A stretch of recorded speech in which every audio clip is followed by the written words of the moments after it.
আমারে বুঝাস না মেয়েরা খারাপ, মেয়েরা খারাপ। আমি তো এত খারাপ দেখি না, তুই কোথায় তো খারাপ দেখিস? আমি তো দেখি তুই তুই বেটা টেনে পড়িস মাত্র, তোকে আমি ছোট করে দেখছি না বেটা। তুমি বের হও, ছবি পাঠাও, ছবি পাঠাও, নাহলে হাত কেটে ফেলবো আমি। দেখো আমি বিষের বোতল নিয়ে আসি, ছবি পাঠাও। তুই বেটা আমার বোনটাকে বেটা ফুসলেছিস বেটা ফাজিল। মেয়েরা খারাপ, মেয়েদের খারাপের কারণে দুনিয়া। তুই কে রে? তুই কি? তুই কি? মেয়েরা খারাপ? শোন, আমাদের গ্রামে প্রবাদ আছে, ধর্মীয় কথা না এটা। এখন যেটা বলছি এটা প্রবাদ, এটা ধর্মীয় কথা না। কোন মেয়ের যদি একবার হাঁটুর উপরে কাপড় ওঠে আর নামে না বেটা। তুই উঠাইছিস হাঁটুর উপরে কাপড়, ও উঠায়নি। হাঁটু পর্যন্ত তুই উঠাইছিস, আর এখন সে নামাচ্ছে না। তুই মনে করিস তুই বেঁচে গেছিস না? তুই মনে করিস তুই জিনাই জেনা না? না বেটা, ও তোর সাথে জেনা করেছে, এরপরে তোকে বাদ আরেকজনের সাথে করবে, আরেকজনের সাথে করবে। আর তুই সূচনা, তুই ওকে শিখাইছিস এটা। সবগুলো তোর উপরে আসবে বেটা।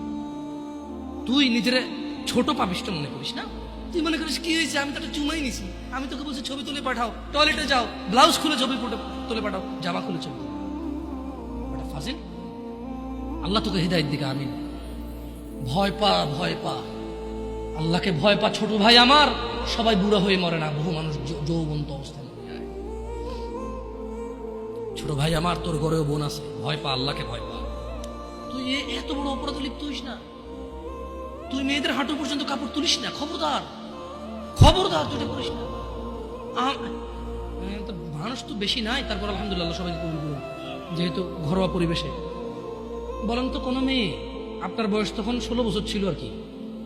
আচ্ছা যান, কোন একটা 14 থেকে 18 বছরের মেয়ে আপনাকে বলছে চলো আমরা একসাথে থাকি, বলেন?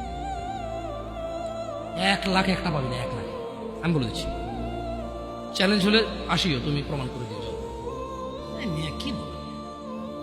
মেয়েরা প্রেম হারাম ইসলামে, ইসলামী বিয়ের পূর্বে সম্পর্কই হারাম।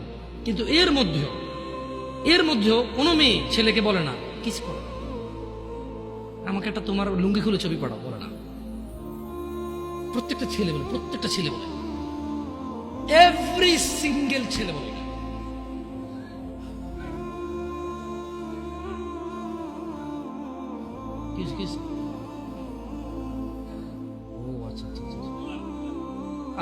ঠিক আছে, বন্ধ করবো। জানালা না, মানুষের কষ্ট দিন না, মানুষকে কষ্ট দিন না, জানালা বন্ধ করে দেন।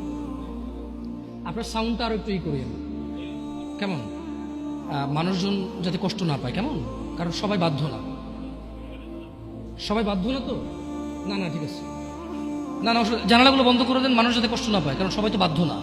আর সাউন্ড সিস্টেমটাকে আপনারা কি করবেন, মানে এরপরের হালাকা না, নিচ আপনি মাইক লাগাবেন, মাইকের সাউন্ড লিমিট করবেন। আপনারা দেখেন, এটা তো টেকনোলজিক্যাল ব্যাপার, রাইট? আমি আপনাদেরকে অনুরোধ করবো, এরপরে আরো অনেকেই আসবে, রাইট?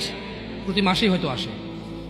আপনাদের যেখানে যেখানে যারা যারা বসে, সংশ্লিষ্ট ওই এরিয়াতে যাতে সাউন্ডটা সীমাবদ্ধ থাকে। নিচতলায় তো আর এখানকার সাউন্ড যাবে না, নিচতলায় আলাদা একটা সাউন্ড ওই যে লাগাই দেন, মাইক্রোফোন লাগাই দেন, মানে স্পিকার, সরি। নিচতলায় কি আর একটা, আর মাটিতে বাড়ি দিলে কে চেতে ওঠে, ওটা তো হয়। যাই হোক, তো তোমরা এই অন্যায়টা করবা না। আর যদি তোমাদের মনে হয় যে না, তোমাদেরকে কোনো 16 বছরের 17 বছরের যুবতী মেয়ে বলছে যে মানে আজে বাজে অফার করছে, আমাকে বলিও। আমার ফেসবুকে তো জানাই আছে না, আমাকে বলে ভাই ভাই ভাই এক আজব ঘটনা ঘটে গেছে ভাই, 16 বছরের মেয়ে আমাকে বলতেছে আজে বাজে।